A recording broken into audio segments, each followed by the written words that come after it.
Não interessa se o gato é branco ou preto, o que importa é que ele mate o rato. Você conhece essa frase? Ela foi usada por Deng Xiaoping, o líder que no fim dos anos 70 deu impulso para o sucesso econômico da China hoje. O que ele queria dizer basicamente era que se a economia funciona, o modelo de crescimento é bom. Para quem não sabe, o regime chinês é comunista, pelo menos em teoria. E a frase do gato e do rato tem muito a ver com isso. Meu nome é Camila Veras Mota, da BBC News Brasil em São Paulo, e eu vou explicar essa história nesse vídeo. Com essa visão, digamos, pragmática, Deng Xiaoping mudou completamente a política econômica da China. Em 1978, depois da morte de Mao Tse-tung, líder que governou o país com mão de ferro por quase 30 anos, ele anunciou um programa econômico que ficou conhecido como Reforma e Abertura. Esse foi o início de uma mudança profunda na estrutura da economia chinesa. Mas para se ter dimensão dessa transformação, a gente precisa voltar um pouquinho mais no tempo. Há 70 anos, o Partido Comunista tomava o poder na China e seu líder, Mao Tse-tung, anunciava o nascimento de uma nova nação, a República Popular da China. O governo tomou o controle das fábricas, das empresas, da terra. Basicamente, eliminou a propriedade privada, uma das características mais marcantes do comunismo, conforme descrito por um de seus principais ideólogos, o alemão Karl Marx. Mao queria transformar a China, até então um país rural, em uma nação industrializada. Para isso, ele colocou em prática um programa de reformas batizado de Grande Salto Adiante. Ele criou as chamadas comunas populares, reunindo milhares de trabalhadores e fazendas coletivas na tentativa de transformar a agricultura chinesa e diminuir o abismo que separava campo e cidade.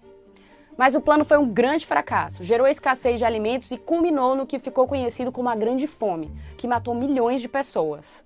Essa tragédia marcou, porém, o início do boom econômico que a China viveria nas décadas seguintes. E também o fim do comunismo da forma como ele era visto por Mao, pelo menos do ponto de vista econômico. Mao Tse-tung morreu, deixando um país na miséria para o seu sucessor, Deng Xiaoping, o revolucionário da frase do gato que abriu esse vídeo. Foi sob a administração dele que o comunismo chinês foi flexibilizado, digamos assim, e passou a incorporar características das economias de mercado, capitalistas. Como assim? Para começar, ele colocou em prática um plano para abrir a economia. Descentralizou o poder e abandonou a ideia do sucessor de eliminar completamente a propriedade privada. Modernizar a economia passou a ser prioridade.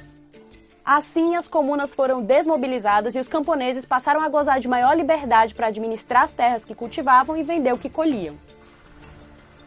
A China se abriu para o mundo. Estreitou laços com os Estados Unidos, o que permitiu, por exemplo, a chegada ao país de multinacionais como Coca-Cola, Boeing e McDonald's. A fórmula ficou conhecida como o socialismo com características chinesas, e os líderes que sucederam Deng Xiaoping, como Jiang Zemin, Hu Jintao e o atual presidente Xi Jinping, vêm dando continuidade a ela. O modelo permitiu à China crescer de forma consistente pelas últimas 3 décadas. De acordo com os dados do Banco Mundial, mais de 850 milhões de chineses saíram da pobreza nesse período. Se vocês olharem em volta agora aí onde vocês estão, é muito provável que encontrem algum produto que tenha vindo lá da China. Roupas, eletrônicos, a lista do que eles vendem para o mundo inteiro é longa. A Huawei, a maior empresa privada da China, é líder em desenvolvimento de tecnologia 5G. A Lenovo, outra companhia privada do país, é a que mais vende computadores no mundo. Por tudo isso, não são poucos os analistas que dizem que, economicamente, a China hoje está muito mais perto do capitalismo do que do comunismo. É verdade, mas o país mantém uma série de particularidades. O governo chinês ainda tem um papel enorme no planejamento da economia, a propriedade da terra segue em suas mãos e as empresas privadas têm que se submeter a inspeções estatais e aceitar a participação de comitês do Partido Comunista dentro da operação, o que pode, claro, influenciar as tomadas de decisão dos gestores. Quem quer fazer negócio na China não tem como escapar disso. Por outro lado, a liberalização da economia trouxe uma série de mudanças para a sociedade chinesa. A desigualdade disparou e, por exemplo, a educação, que já chegou a ser totalmente pública, hoje não é mais. É preciso pagar pelos 9 primeiros anos de ensino. O sistema de saúde ainda é público e atende a maioria da população, mas os mais ricos recorrem a clínicas e médicos particulares. Comprar uma casa é cada vez mais difícil porque os preços no mercado imobiliário dispararam. A diferença de classes está longe dos valores pregados pelo comunismo, que, em teoria, tinha como objetivo justamente eliminar as classes sociais. Por que, então, a China continua sendo considerada comunista? Primeiro, porque o nome do partido que controla o país há 7 décadas segue sendo o mesmo. O Partido Comunista da China é o único no cenário político e opera sem oposição.